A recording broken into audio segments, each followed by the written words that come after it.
Southgate will likely be put in prison by English fans after the Euro. Jovic saving Serbia, and Yamal after finishing his homework is cooking Italy's defense. Euro 2024.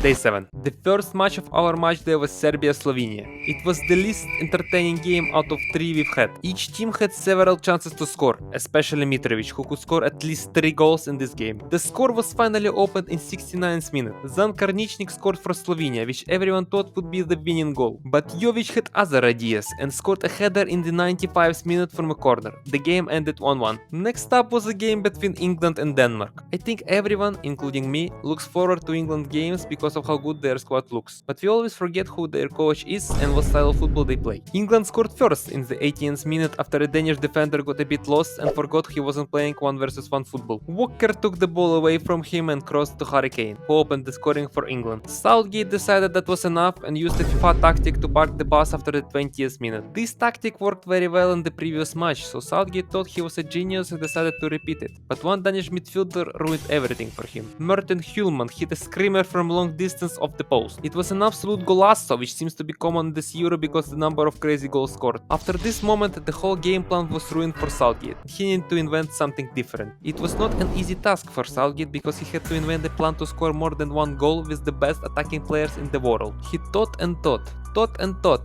right until the referee blew the whistle and game was finished. I think Southgate is the only person in this world who could make the best players in the world look like a team for Soccer 8. I don't know why Rice seems to do the same things he does at Arsenal, but in this game, he looked like my dad playing Sunday League at the back and passing side to side. Every time when the ball came to England's attacking player, he looked approximately like this. I don't know what the fuck to do!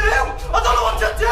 When the tactic of scoring first and parking the bus doesn't work, and players look for advice at halftime on how to change the situation, Southgate team talk seemed to look like this. Cole Palmer seemed to be called up to the national team to test the quality of the seats in Germany and hold other players' accessories. Southgate in his post-match interview could have said something like "we lost because of my inability to coach." But he preferred to say that they lost because they don't have a natural replacement for Calvin Phillips. We cannot replace him. We cannot. I would probably have found it sensible if he said that they don't have a natural replacement for Harry Maguire because they lost him right before the Euro. But Calvin Phillips basically disappeared after the World Cup in 2022, and how he didn't manage to find a replacement for him in 2 years is something crazy. Let's move on from this disaster to the last match of our match day, Spain-Italy. The game started very actively on Spain's side. The duels between Yamal and Di Marco and Williams and Di Lorenzo approximately looked like this.